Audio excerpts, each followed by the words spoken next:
زارا اپنے نئے گھر میں داخل ہوئی تو اسے ہر طرف خوشی اور محبت نظر آئی، لیکن ایک دن اسے اپنی ساس کی پرانی کتابوں کے درمیان ایک پراسرار خط ملا۔ خط پر کوئی نام یا پتہ نہیں تھا، صرف ایک جملہ لکھا تھا: سچ کو تلاش کرو، یہ تمہاری زندگی بدل دے گا۔ زارا حیران رہ گئی۔ یہ خط کس نے لکھا تھا؟ کیا یہ واقعی اس کے لیے تھا؟ اس نے سوچا کہ شاید یہ کوئی پرانا خط ہے، لیکن پھر اس نے دیکھا کہ خط پر تاریخ حالیہ تھی۔ وہ بے چین ہو گئی، لیکن اس نے یہ بات کسی کو نہیں بتائی۔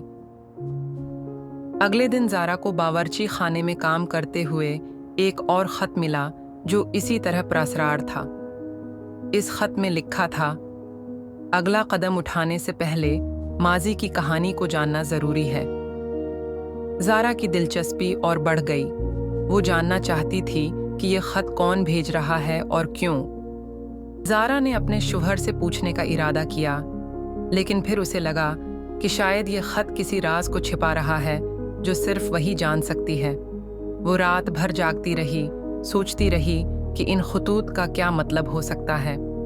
اگلی صبح اسے ایک تیسرا خط ملا: آخری دراز کھولو، سچ وہاں چھپا ہے۔